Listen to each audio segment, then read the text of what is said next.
Porque la vida espiritual necesita de la libertad que tenemos en Cristo, de esa libertad que nos ha sido otorgada como un regalo de gracia.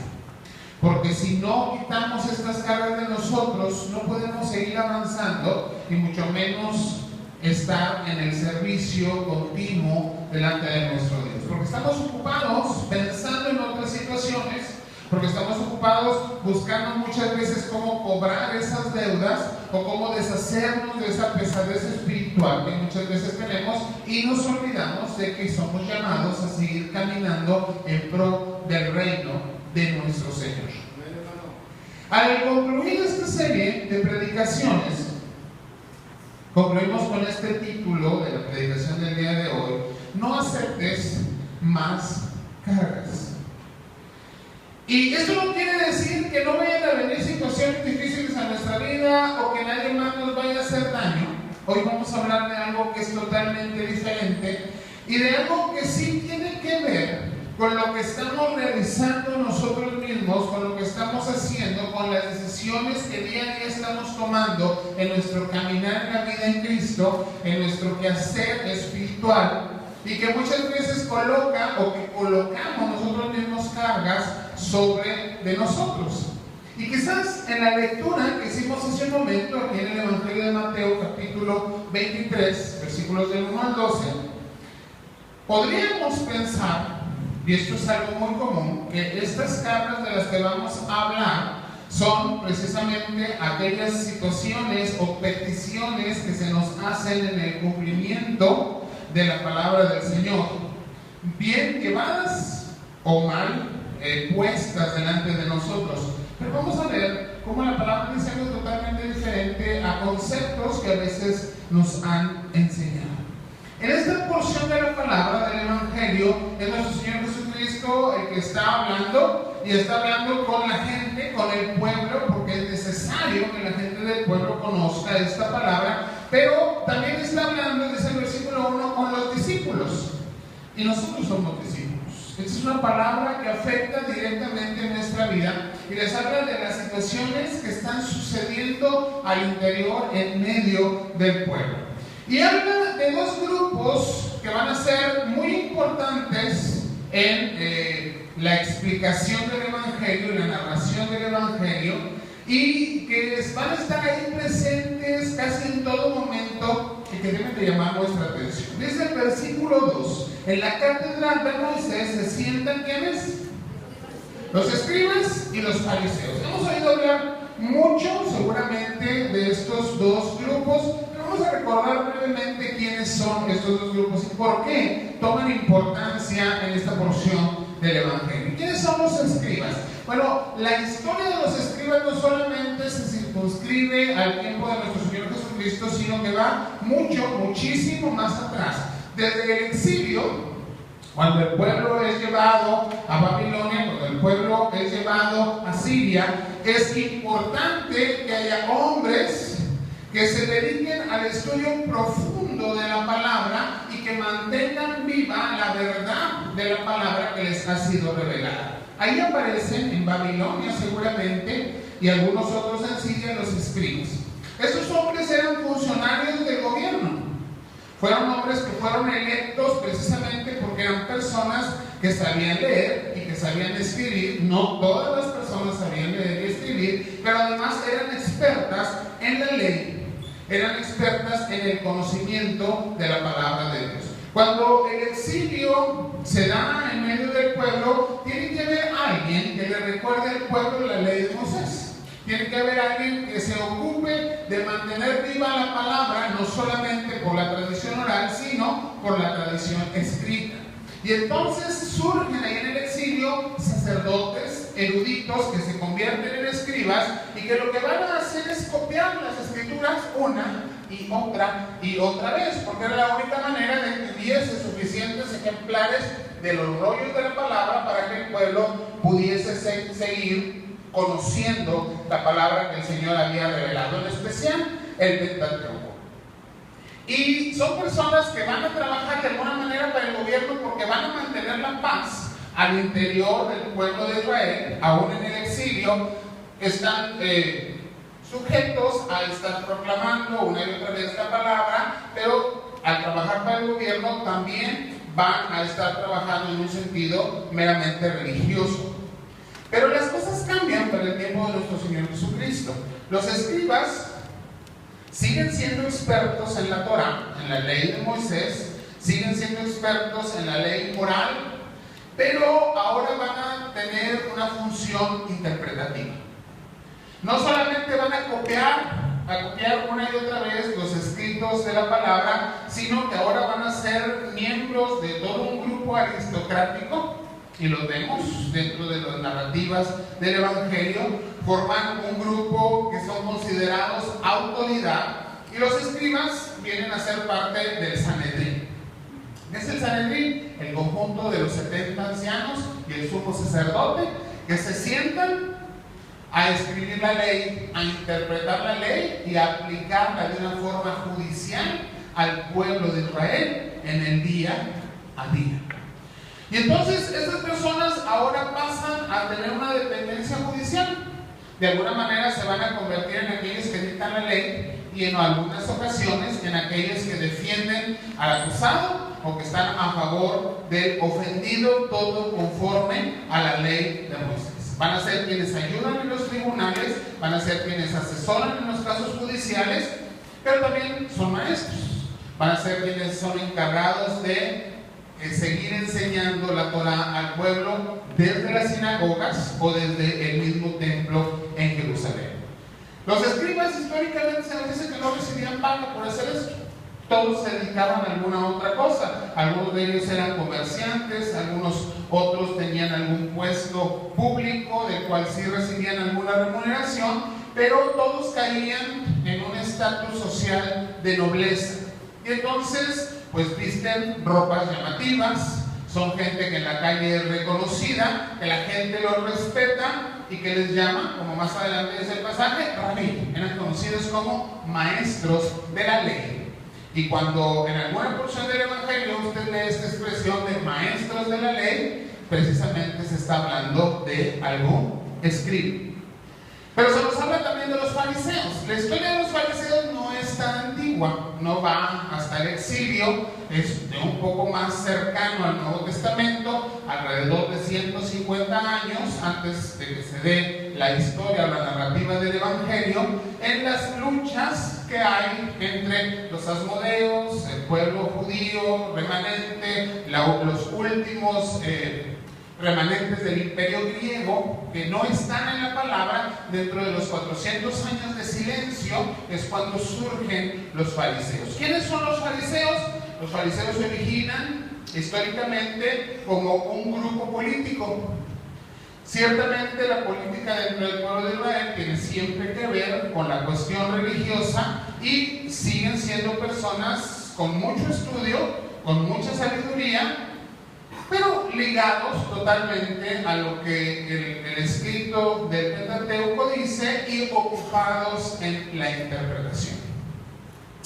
Aquí toma mucha importancia esta palabra de interpretación, porque ellos no creían, ninguno de estos dos grupos y el resto del Sanedrín, que el pueblo pudiese acercarse a la Torá y entender directamente la ley de Moisés. Y entonces tenían o tomaban porciones y las reescribían con una interpretación, dándole sentido a cada situación dentro de la vida cotidiana del pueblo de Israel.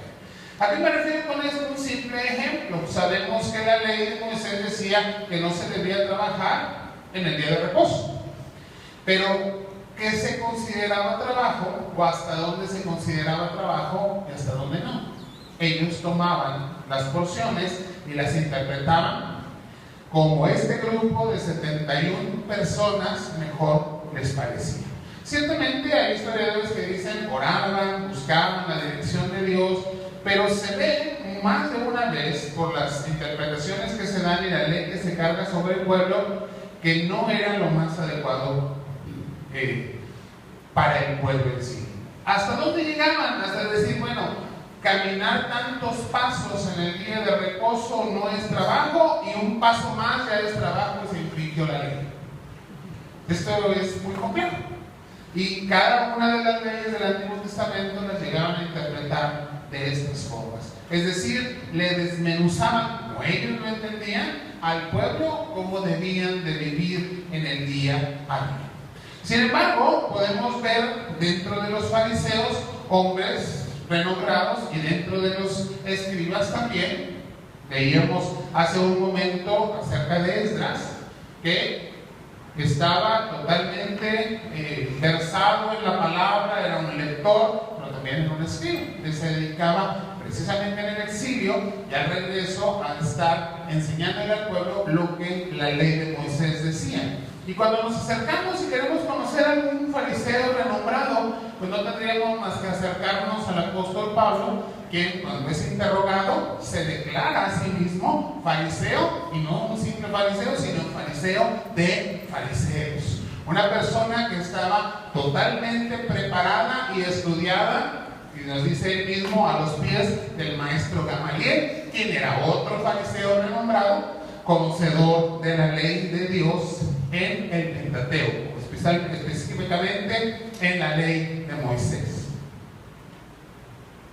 Nuestro Señor Jesucristo no va a estar de acuerdo con ellos en muchas cosas.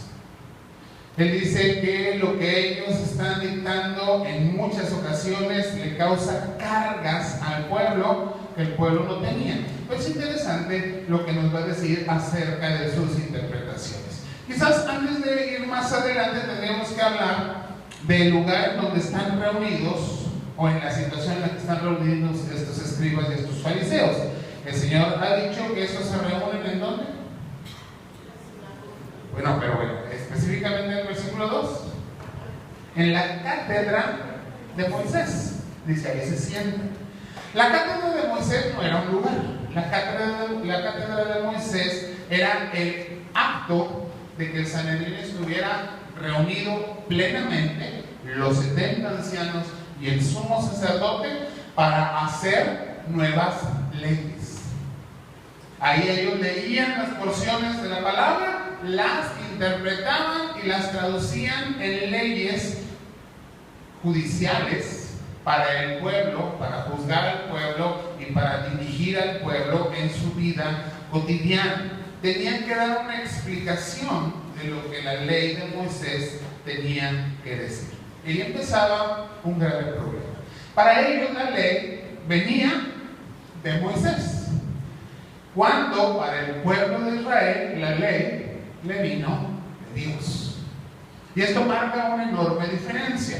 Cuando se cree que Moisés, como líder político religioso, se podría decir, pero al fin como un líder humano, quería construir una nación a base de darle lineamientos y reglas, pudiera parecernos que esto es sensato, pero los seres humanos tenemos equivocaciones y ellos querían interpretar una ley que ellos pensaban que venía de un ser humano. Cuando pensamos en una ley que viene de Dios, esta ley es suficiente y va mucho más allá del entendimiento, porque la ley de Dios viene y se escribe en el corazón de aquellos que conocen a Dios y tienen una comunión con Él.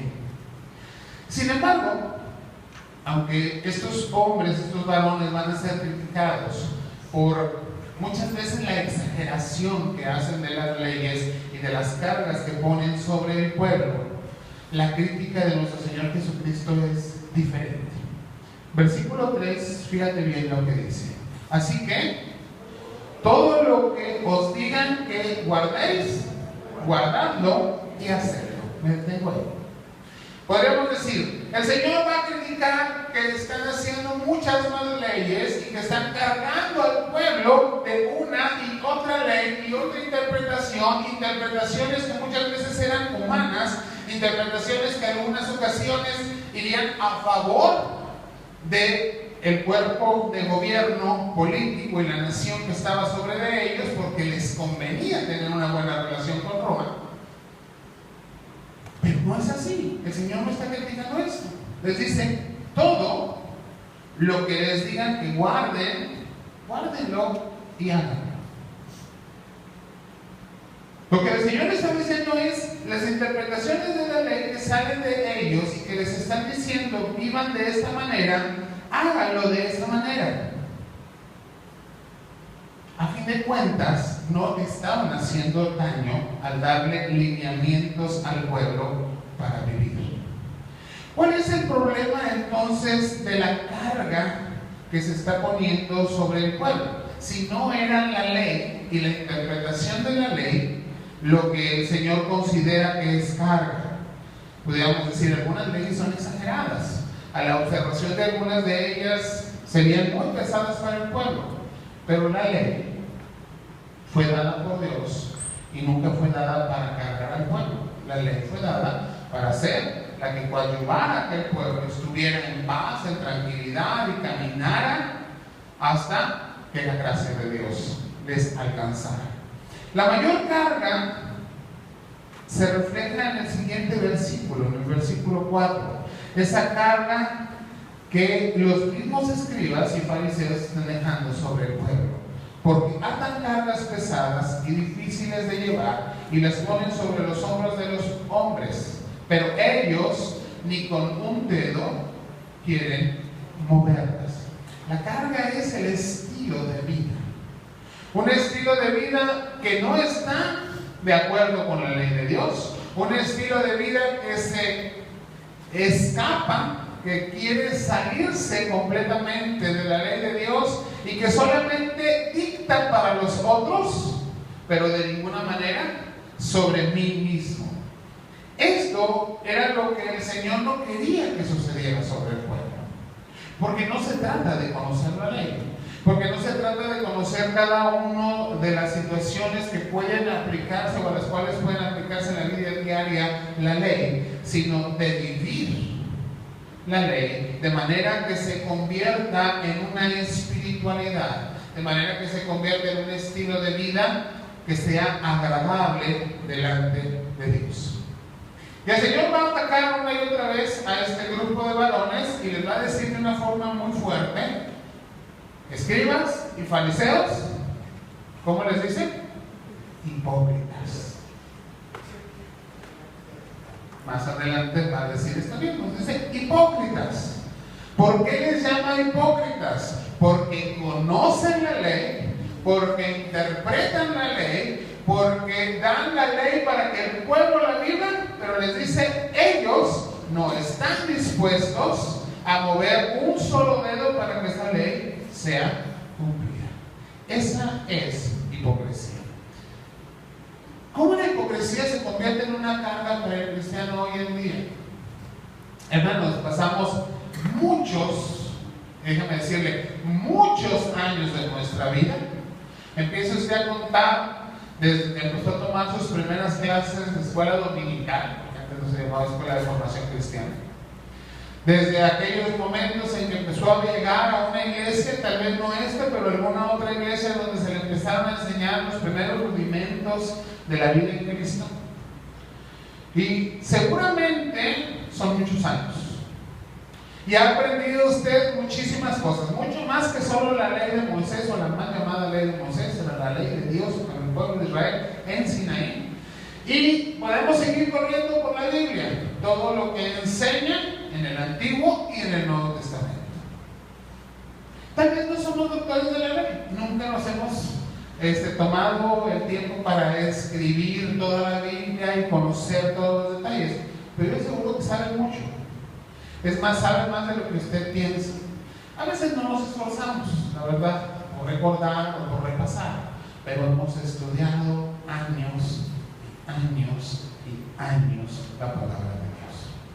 Ahora, si esa palabra se queda de nosotros solo en conocimiento, o si esa palabra la usamos para que cuando alguien más se equivoca, poderle decir, ya violaste la ley, eres un pecador, porque la palabra de Dios dice, no sé exactamente dónde, esos es a veces los problemas que tenemos, pero sí dice, y tú estás pecando, y no estamos nosotros mismos viviendo esa palabra que hemos aprendido, porque no se ha interiorizado en nuestro corazón.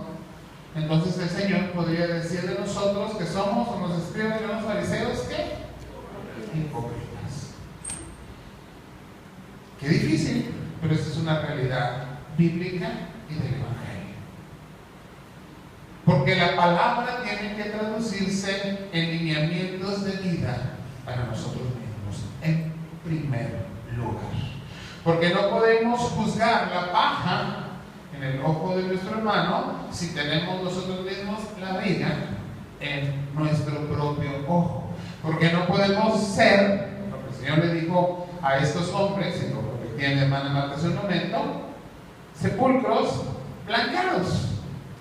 Y esto es muy fácil de entender. Imagínense usted, un sepulcro de aquella época no eran muy bonitos como los que ahora hay, que ni parecen tumbas ya. Pero algunas personas tenían lugares que por fuera pues estaban llenos de tierra, si estaban manchados, si había llovido y estaban llenos de lodo, se verían muy mal. Si llegaba alguna persona o algún familiar y les ponía una cal no muy fina, no muy purificada, pero los pintaban de blanco y pues se veían bonitos, ¿no? Al menos el tiempo que duraran limpios. Pero por fuera podían estar blanqueados y verse agradables, pero ¿qué sigue habiendo dentro del sepulcro? Un cuerpo en descomposición. Lo que el Señor les está diciendo es: ustedes aparentan que están muy bien porque conocen la palabra, porque interpretan la palabra y porque hacen un uso judicial de ella para juzgar a los demás, pero por dentro no están aplicando la palabra para ustedes, y entonces, y vuelvo a decir el Señor, son hipócritas. Eso es una carga para el creyente. Si nosotros tenemos un estilo de vida de esta manera, en cualquier nivel, porque podríamos decir, hay unos más que otros, hay quienes usan más la palabra para juzgar y otros mucho menos, pero aquí el punto en el que debemos estar muy atentos es cómo aplicamos la palabra de Dios hacia nosotros mismos. Y si no estamos aplicando la palabra hacia nosotros mismos para juzgar nuestras propias acciones, nuestros pensamientos y para corregir el camino, entonces el punto es que se ha convertido en una carga propia. Y necesitamos cambiar esa situación. ¿Qué más se nos dice de estos fariseos y de estos escribas? Dice en el versículo 5: antes hacen todas sus obras, ¿para qué? Para ser vistos de los hombres. Y se arreglan la ropa y se ponen más adornos, si no queremos entrar en muchos detalles, y les gusta estar en los primeros lugares y que la gente los vea, y en las primeras sillas en las sinagogas, y que los saluden en la plaza y que les digan: ah, maestro, ¿cómo estás, maestro? Dice, pero ellos aman esto. Y aquí es un golpe muy fuerte a una segunda carga que debemos considerar: nuestro propio orgullo. Porque el conocimiento de la palabra de Dios jamás debe convertirse en orgullo para el cristiano. Cuando de alguna manera te puedes levantar delante de otro y juzgar y decirles que tú no sabes, yo sí, yo he estudiado, yo conozco, yo soy el maestro. El orgullo se ha convertido en una carga y un pecado terrible en tu vida. Porque la aplicación de la palabra de Dios siempre es amor y siempre es humildad en el corazón del hombre. La carga sigue siendo el estilo de vida que responde a la palabra que el Señor ha puesto delante de nosotros. Podemos ser los mejores estudiosos, tener grados académicos, haber estudiado 25, 30 años dentro de la iglesia, ser los mejores maestros para compartir la palabra, pero si la aplicación de la palabra en el día a día no es en humildad y amor, es orgullo. Y esto es hipocresía. Es una carga que no nos deja caminar y avanzar en el crecimiento espiritual que el Señor tiene para cada uno de nosotros. No podemos caminar como estos hombres buscando una posición, un reconocimiento personal, porque esto es agrandar nuestra propia hipocresía. No nos podemos convertir o autoproclamar maestros, y si bien venimos y enseñamos porque se nos ha invitado, porque se nos ha pedido, no se trata de decir yo sé y los demás no saben. Yo sí estoy bien y los demás están equivocados. Porque entonces las normas, las reglas, las enseñanzas no son una bendición para tu propia vida. Y esto es una carga. Has convertido el conocimiento de la palabra en un pensamiento humano, como lo hacían estos hombres allá en el Sanedrín, para cargar a los demás, pero la carga espiritual interior por la hipocresía y el pecado, el propio pecado, es terrible. Incluso, hermanos, pudiese haber eruditos. No sé si alguno de ustedes tuvo la oportunidad de estar el día de ayer o ayer por la tarde aquí en el Buen Pastor, una vez por ahí. ¿Sí? El hombre que estaba ahí es un erudito. Ese es un erudito. Una persona que ha estudiado muchísimos años, el doctor Samuel Pagán, y ha profundizado precisamente en el Antiguo Testamento y se fue a vivir a Israel para profundizar en el idioma y profundizar en las costumbres y en todos los conocimientos. Pero usted se acerca a este hombre, he tenido la oportunidad de comer con él, y es una persona humilde.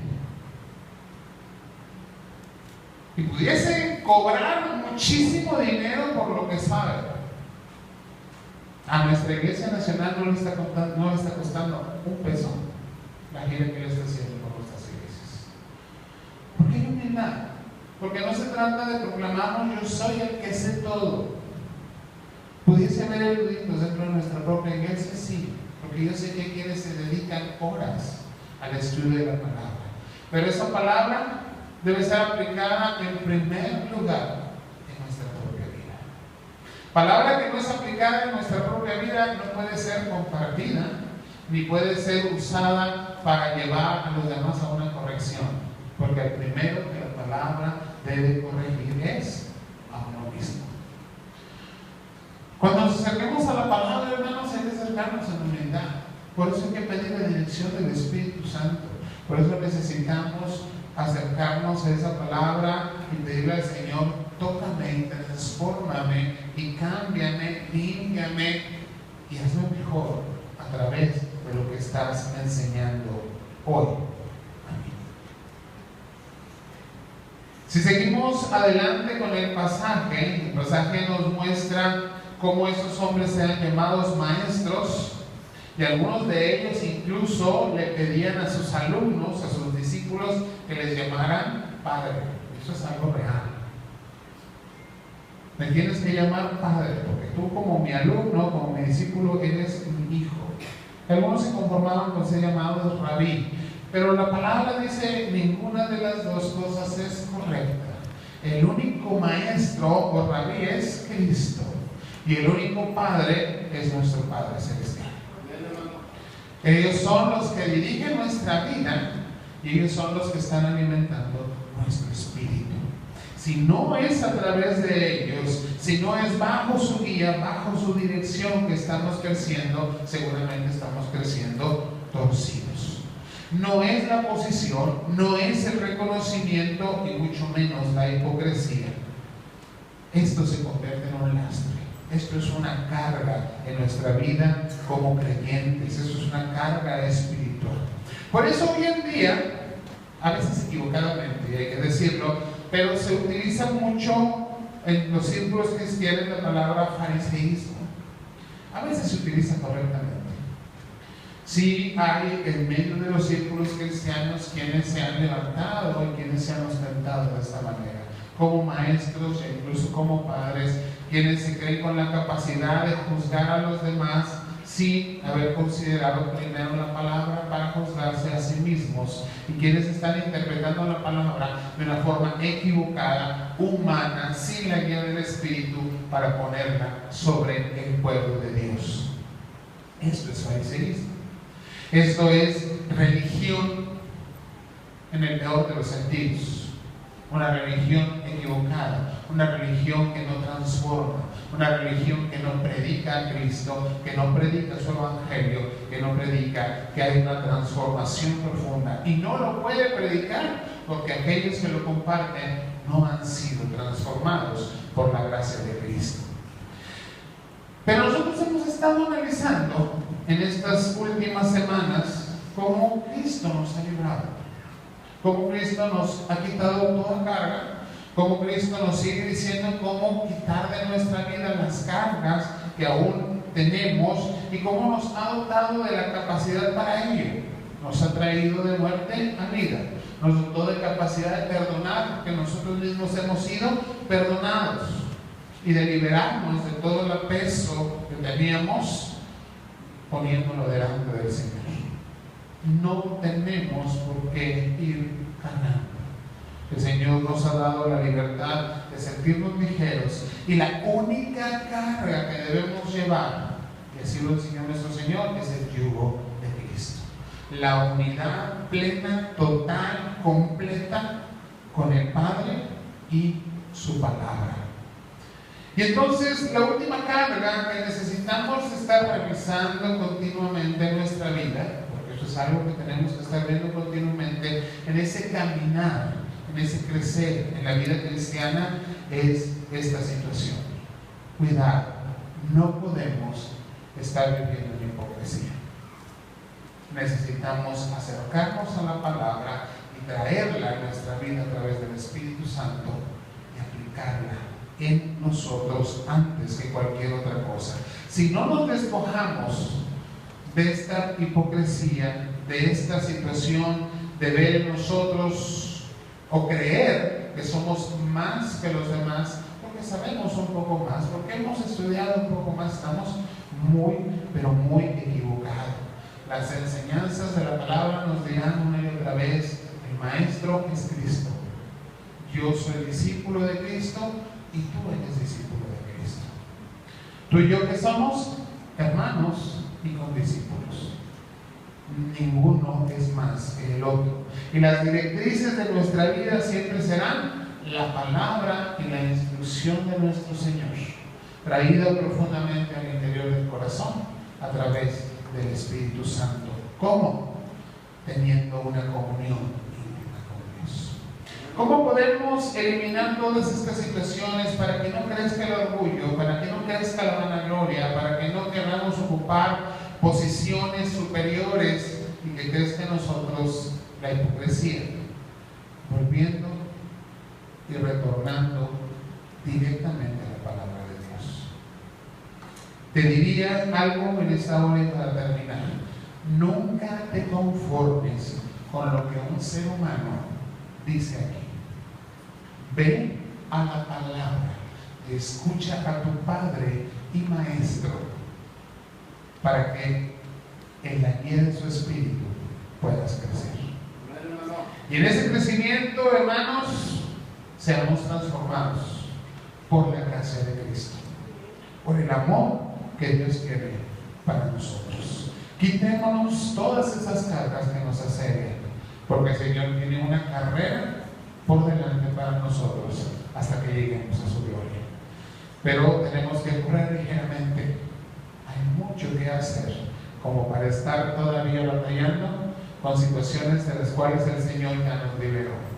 Les decía el apóstol Pablo a los Gálatas: ¿por qué después de haber conocido la libertad en Cristo se quiere volver a atar a los rudimentos de la ley? Cuidado, el Señor nos ha hecho libres, el Señor te ha hecho libre en su verdad. Vive esa libertad para servir a tu Señor. Oremos. Señor, cuánto amor has puesto en nosotros, Padre, y por ello podemos decir te amamos. Gracias por tu palabra que nos instruye, y gracias, Señor, porque nos invitas una y otra vez a vivir, a disfrutar la libertad que nos has dado en Cristo Jesús. Permítanos, Señor, reflexionar en esta palabra que nos has dado y poder, Señor, asegurarnos que nuestra vida no es hipocresía, que no estamos en vanagloria, que no estamos buscando un lugar más alto, sino el honrarte y servirte y el ser, Señor, bendición para los demás en todo momento y en todo lo que hacemos.